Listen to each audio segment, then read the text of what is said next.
Arratsaldeon, sail ofizialeko Kedorze filma ikusi dugu eta orain egingo dugu bere prentsaurrekoa. Buenas tardes, vamos a hacer la rueda de prensa correspondiente a la película de sección oficial Kedorze. Tenemos con nosotros a su director, Bertrand Tavernier, y a su productor, Frédéric Bourboulon. Y están deseando ya escuchar sus preguntas. Así que la primera pregunta... Lehenengo galdera, mesedez. Lehenengo galdera, nork egin nahi du. Lehenengo galdera hemen, lehen hilaran. Mikrofono bat, mesedez. Aurrera, eta bitartean txandak hartuko ditut.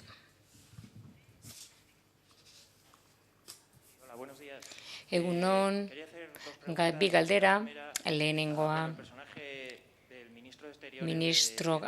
Kanpoko gaietako ministroaren pertsonaiak gorazi dit, James Cagney, 1, 2, 3, bat bihiru Billy Wilderrena, ez dakit pertsonaia hori kontuan hartu zenuten, edo harremanikote duen eta bigarren galdera, da, ez dakit ezagutzen duzuen zemotatako politikariak ditugun hemen Espainian, baina gustatuko litzateke jakitea,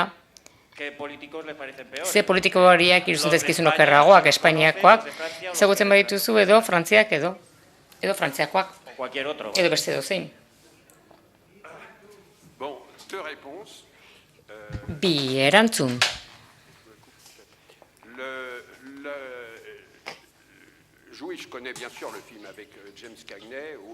Bai, noski ezagutzen du James Cagney filma, Billy Wilderrena.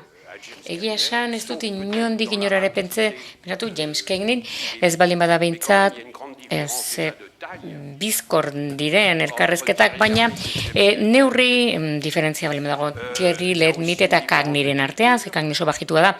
Gero baita ere kultura aldaketa bat ere badago, ze ezakit konturatu zaren, baina James Cagney askoz ere amerikarragoa da, eta hitz egiteko moduan, eta mundua ikusteko moduan, askoz ere herrikorragoa dela esan genezake, baina bai gogoan dudala, eta bai egia da, pentsatu Billy Wilder bururatuko zitzaizula erritmoarengatik. Bai, egia esan pentsatu nuen, nola tratatzen zuen gai politikoa eta nola lantzen zuen. Bai, pentsatu nuen. Baina inolako a priori izan gabe behar bada film horren erritmoa hartu nuen kontuan.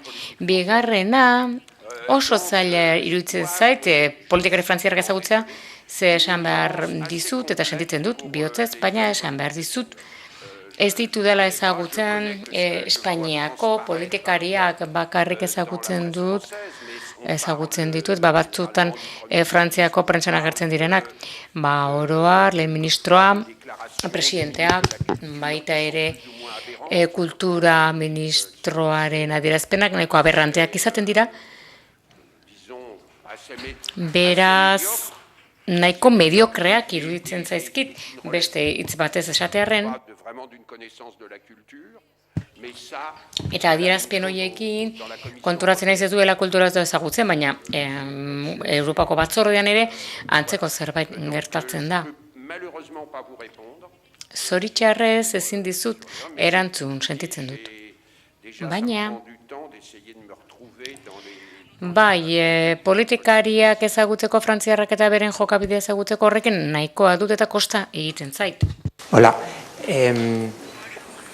Dominique de Villepin. De Villepin lehendik parodiatu zuten beste frantziar film batean konkista izenekoan duela 2 urte. Ez dakit zer duen, zergatik bihurtzen den iseka gai Villepin.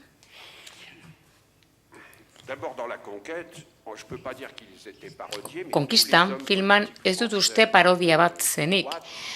Politikari guztiak eskuinekoak agertzen ziren film horretan, bera horren zati besterik etzen, ze bera zen aurkarietako bat, Sarkozyren aurkarietako bat, beraz normala zen, talde horren barruan egotea, eta film horretan agertzen. Nire ikuspegia guztiz bestelakoa da. Konkistan inoiz ez zen ikusten Dominique de Villepin lanean, ikusten zen beti beti hainbat esaldi esaten, Sarkoziren aurka. Nire kasuan diferentea da. Eta, bigarrenez, Dominique de Villepin besterik gabe behera da, diskurso ederrenetako bat egin duena inoiz sekula Nazio Batuetan.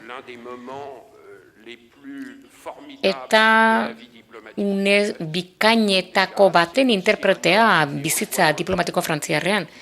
Eta horrela ikusten da filman gizon hori posizionatu egiten da eta postura oso sendoak hartzen ditu Ipar Ameriketako neokonservadurismoren aurka, Bushen kontra, eta bere partidoko asko ez zeuden berarekin ados. Gezurrak egon ziren eta asmakizunak, eta baita ere Villepin hainbat urtean lan egin zuen bakea lortzeko Afrikan eta gerra zibilak saiestuz, beraz beharaina material dago, material egokia eta sendoa islatu izateko jarrera bat eta batzutan iseka egin dizaiokegu, burla egin dizaiokegu bere jokabideari, bere hitz egiteko moduari, baina nola sortu zuen kaos ikaragarria bere ministerioan, baina ez gara bere ekintzaz burlatzen, inoiz film honetan, inoiz ez da ikusten bere posizionamenduak ergelak zirenik, inozoak zirenik. Baliteke Villepainek modu enfatikoan adieraztea, baina kasuetan ere bai, horrela egiten duenean, ideia interesgarriak esaten duenean, Europa, adibidez, Europak ez zuen izan behar usureroen mende dagoen leku bat bezik eta ikurren arabera funtzionatu beharko luke. Nik uste dut nahiko interesgarria dela. Hau da, adibidez, gaur egun Barroso jaunak esaten duena, baina zerbait interesgarriagoa. Bikaina iruditu zait, zure inteligentzia eta maisutasunaren adierazlea, eta galdetu nahi nizuke, ni zuri filmak transmititu dit ignorantziaren ergelkeria, hainbeste jende ekarri digo gora, askoren patuaren beren eskuetan duetena. Eta ezakit politikaz aparte ideia hori islatu nahi zenuen. Bai, ignorantzia diktadura handi bada eta gero gaina zale asko ditu, jarraitzaile ugari, baina filman behar bada, ez nago zerbaitekin ados, eta hori da, galdera guztien ondoren gogorazi nahi dut komedia bat dela, baita ere. Hau da, espero dut publikoak barre egitea filmarekin. Eta ikustea non dagoen ironia eta humorea. Ze galdera hauek guztiak oso serioak dira. Eta ematen du, periodiko bat editoriala egin dela, baina uste du ez dela kasua. Baina ez nago ados zurekin esaten duzunean eta barkamen askatzen dizut nirekin nahi atsegina izan baizara, uste dut nire filmetako pertsonaiak ez direla ignoranteak. Adibidez, gabineteko burua Nils Arestrupek jokatzen duena nik uste dut gu, baino gehiago dakiela munduari buruz. Nik uste dut ekialde hurbila arduratzen dela kazetari politikari guztiak, baina askoz ere inteligenteagoa. Eta gainera, esan egiten diote. Esaten da, adibidez, kazetariak Afrikan ergelak dira, ez dira konturatzen, gertatzen den. Ez, nik erakutsi nahi dut, badirela pertsona batzuk lan egiten dutela oso baldintza gogorretan, eta gehienak, ez guztiak, baina gehienak dira pertsonak asko lan egiten dutenak. Gure eroia ez da, demara guztia lanean ari dena, nik ez dut uste, inoiz erakutsi dudanik hainbeste lan egiten duen pertsonik. Bueno, batzutan ministroak behin eta berriz berregin arazten dizkio gauzak, baina bai lan egiten du gure ministroak. Eta uste dut pertsonai asko filman gauza asko dakizkitela, baina gero kontua da nola itzuli hori dena esate baterako nola transmititu ministroen kontseilua adibidez, ministroen kontseilua bakarrika jola dute komunikabidei axola zezkien gauzak, beraz ez du merezi gauza importante hitz egitea. Filmak ere hori aipatzen du nola pixkanaka politikari gizonezkoek ez dute ondo egiten beren lana, eta nola diputatu frantziarrak ez duten bere lana egiten, eta nola kazetariek ez duten bere lana egiten, hau da, badira persona batzuk ondo egiten dutenak beren lana, eta hori da, filman hau da, simplifikatu egin behar da, guztia, hobeto ulertzeko. Beraz, uste dute, zuk esan duzunaren kontrakoa dela, ministroa, ere, badaki, egoera guzti hoien berri ematen duen diskurtsoa emateko azkenean importantea zen ezagutzea gutxienez jakitea ze gertatzen zen, ze herrialde zahar bateaz hitz egiten duenean, kontinente zahar bateaz hitz egiten duenean, horrek potentzia handia zuen. Eta hori berarengandik dator, bere barrutik dator. Ignorantzia esatean ministroa zari nintzen.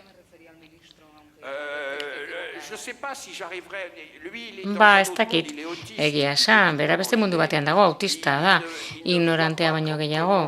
Ez du ikusten, ez da konturatzen, nola lan egiten duen mundu guztiak bere inguruan, tornadoak eragiten ditu. Ez ditu inoiz bere ekintzen ondorioak ikusten, obseso bada. Pertsona obsesionatu bada, helburu batera itxi nahi du. Batzuetan oso modu enfatiko dela ridikuluan.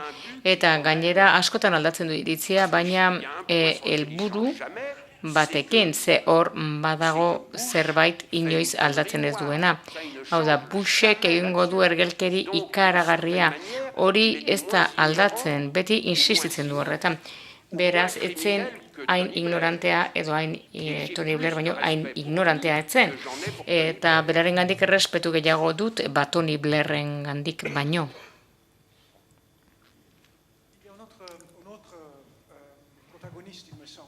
Bada beste protagonista bat, Heraklito.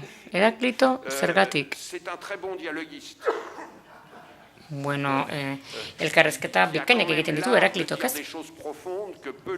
Gai da esateko, gauza sakonak, jende gutxik ulertuko dituena. Hori guztia komikian ateratzen zen, eta nik mantendu nahi izan dut. Besterik gabe aldatu ditugu, zita aipu batzuk, niri aipu horiek izugarri gustatzen zaizkit. Heraklitoren aipu horiek.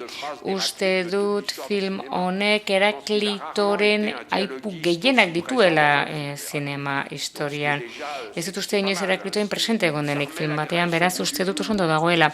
Nik uste dut horrek omenaldia egiten diola Heraklitori, eta Heraklitoren aipuak behar bada ez dira Alemanian asko gustatuko zaizkienak, ze uste dute kultura grekoa zutela ondo ezagutzen Alemanian.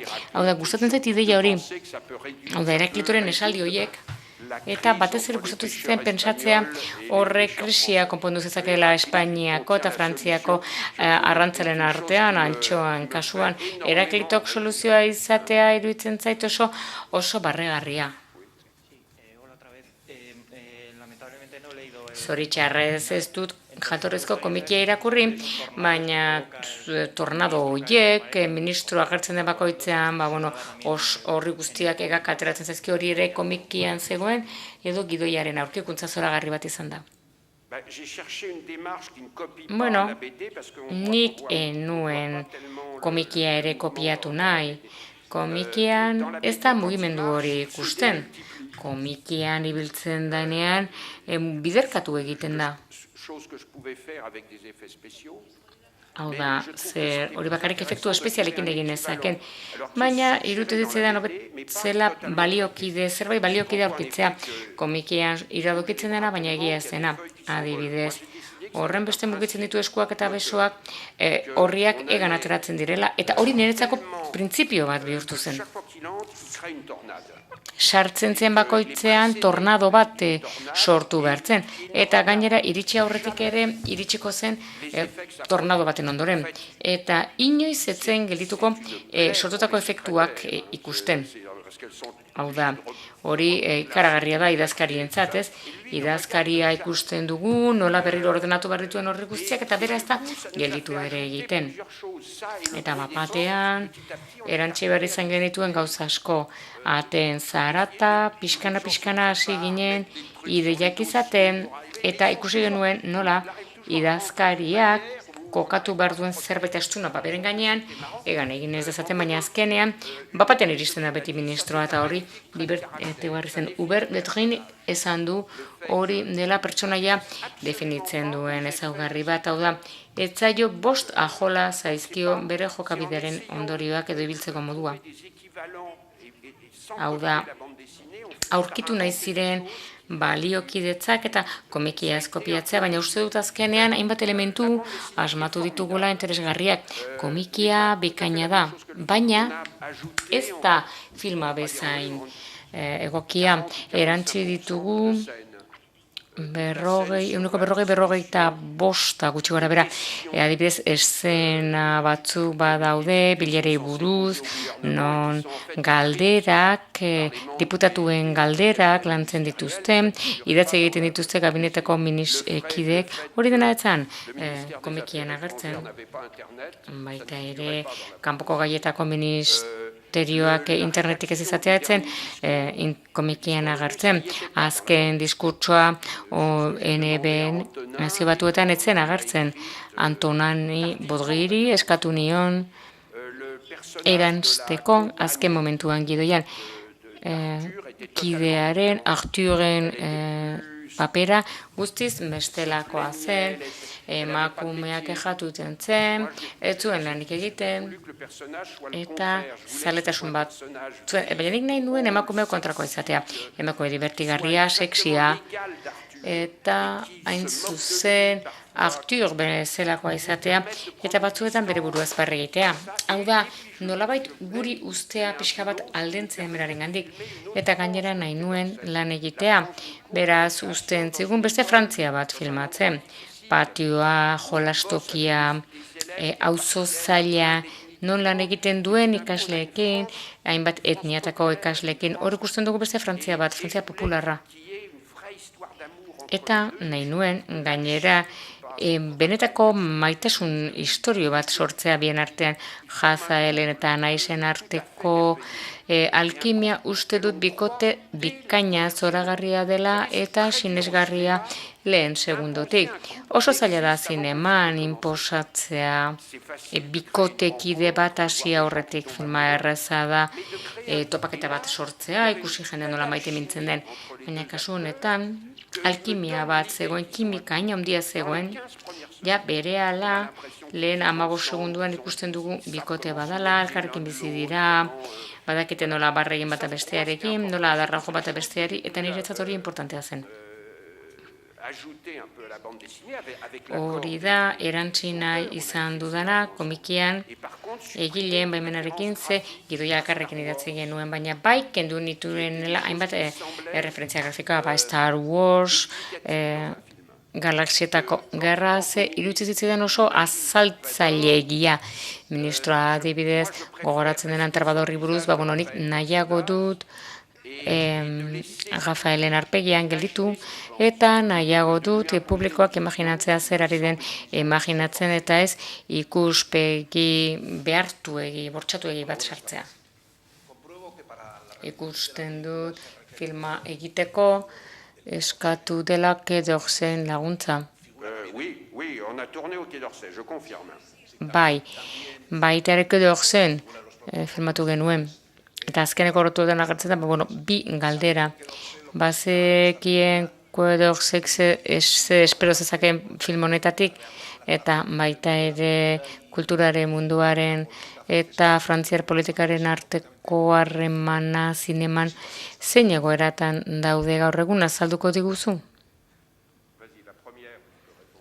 Bai. Lehen galderari erantzungo dionik eta zu bigarrenari. Bai, noski.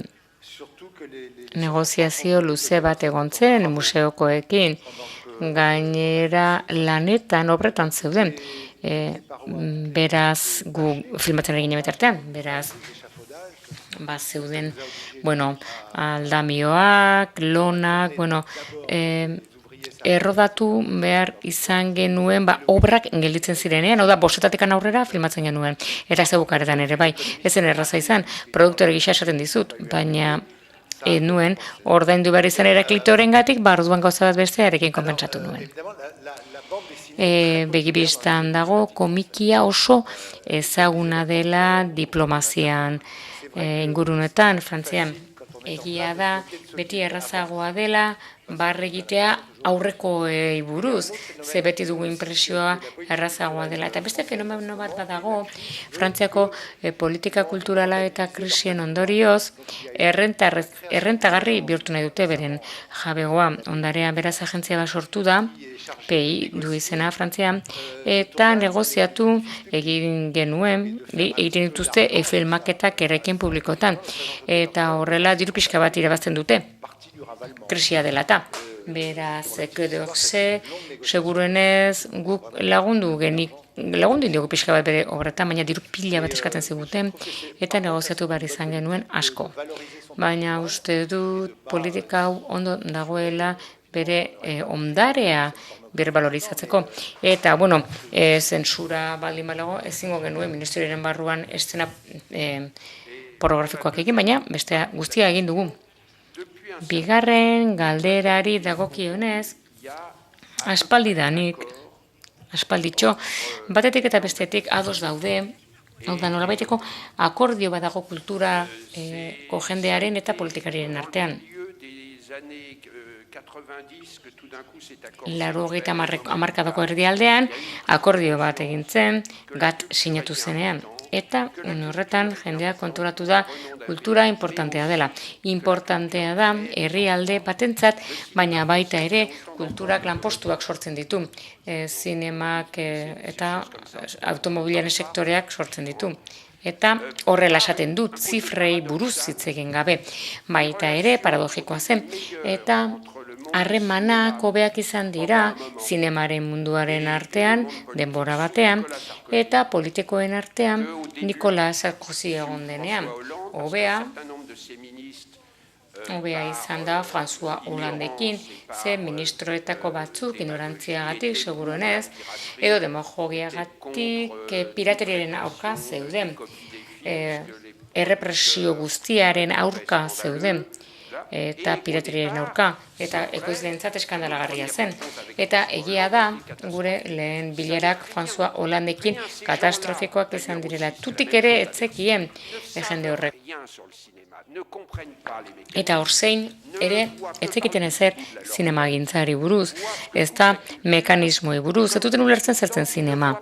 Eta beti esaten dudan bezala ez dira gai ikusteko kulturaren absentziak duen kostua.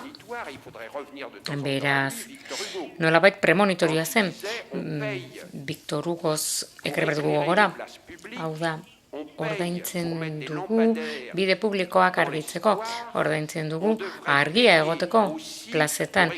Ordaindu egin beharko genuke baita ere adimenak eta espirituak argitzeko. Liburutegiak, eskolek, presondegiek baino, espetxek baino balio gehiago dute. Eta liburutegi gehiago behar ditugu. Hori da diktaduren kontra borrokatzeko modu bakarra. Borroka egin, sinesmen arriskutsuenen aurka, hori beti hezkuntzaren bitartez eta kulturaren bitartez. Eta hor, egia da,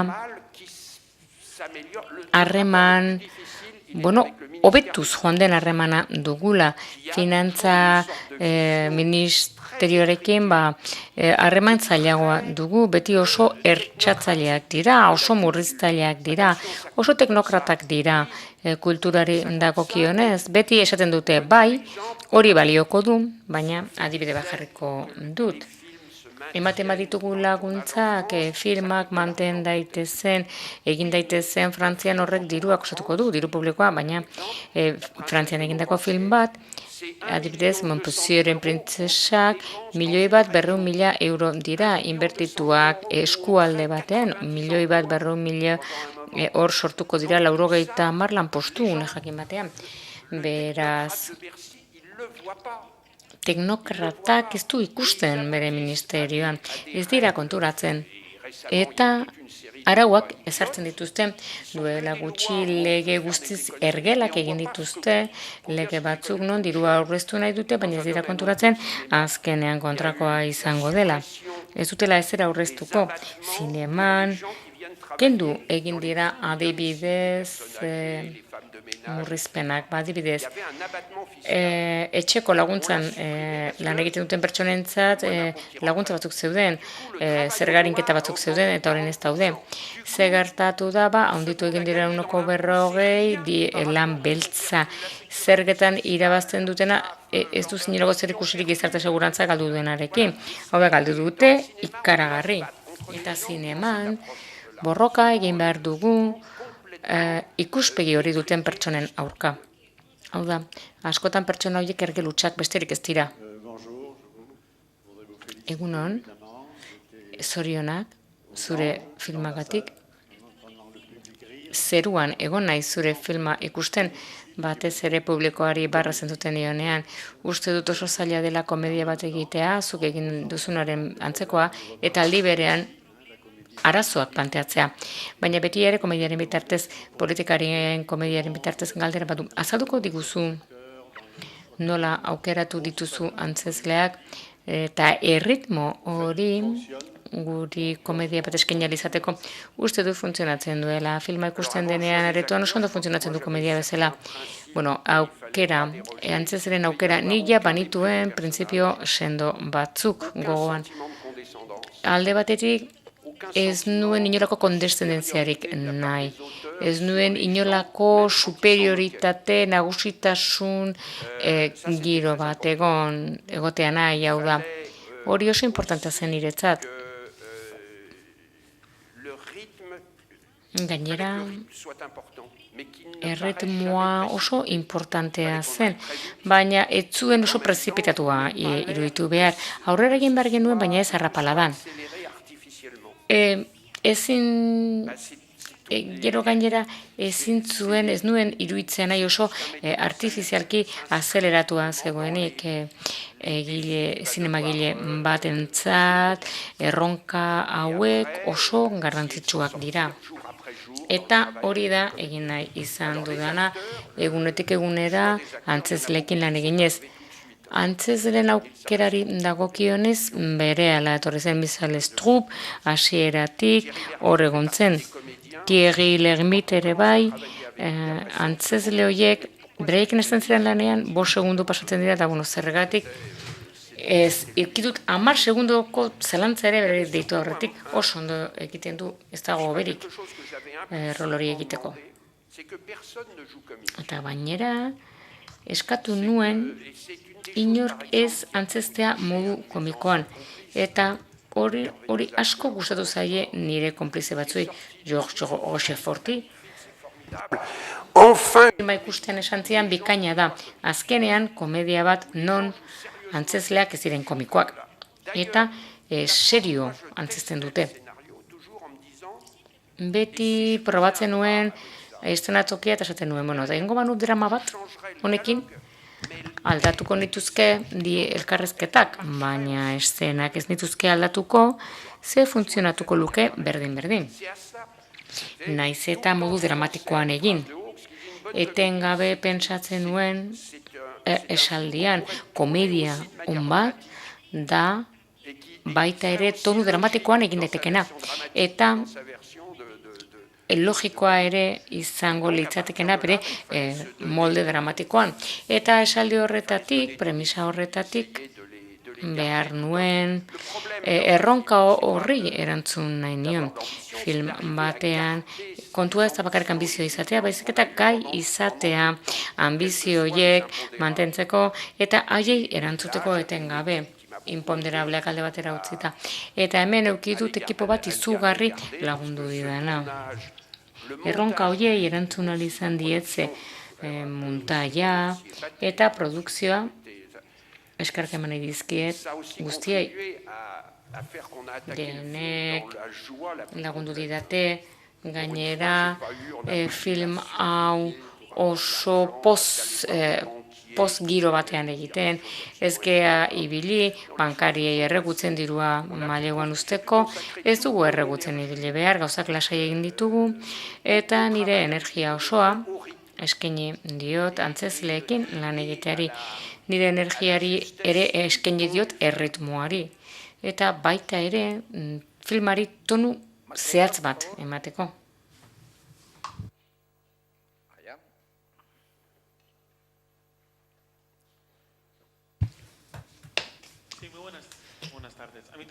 Arratsaldeon, asko gustatu zain niri ere bai, eta impresionatuta gelditu naiz ikustean ze arrastasun duten politikariek iritzi aldatzeko. Eta jakin nahi nuke hori gertatzen den herrialde guztietan, eta hemen Espainian zen uste duzu izan daitekeela iritziz gehien aldatu dezakena.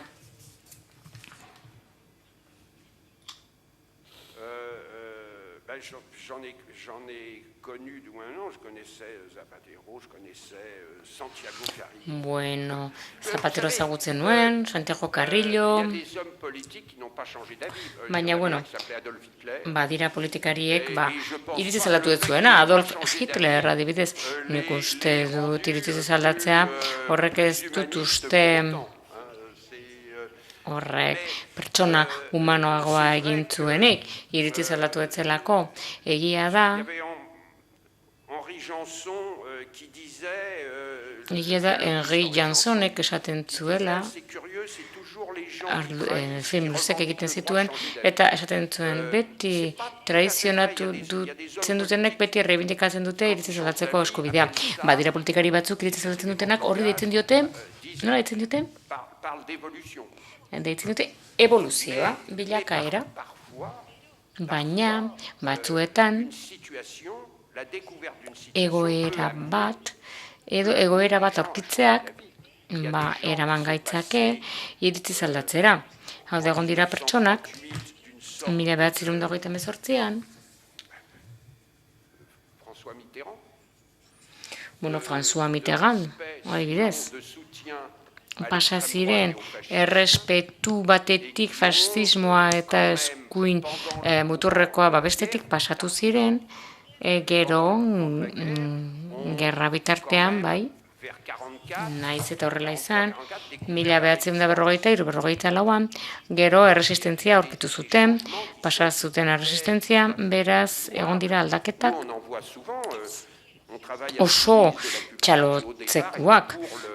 Kultura ministro bat dugu, hasieran pirateria audiovisualaren alde zegoena, eta orain iritziz aldatu du.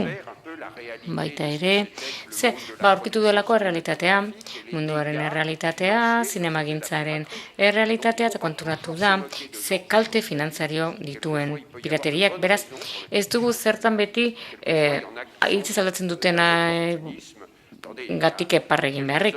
Batzutan daude politikariak oportunista utxak direnak. Frantziako politikari batzuk txaketa aldatzen dira etengabe.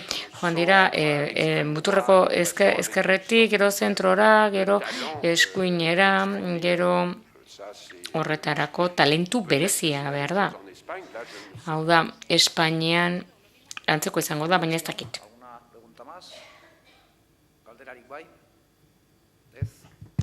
Eskerrik asko. Merci beaucoup. Eskerrik asko.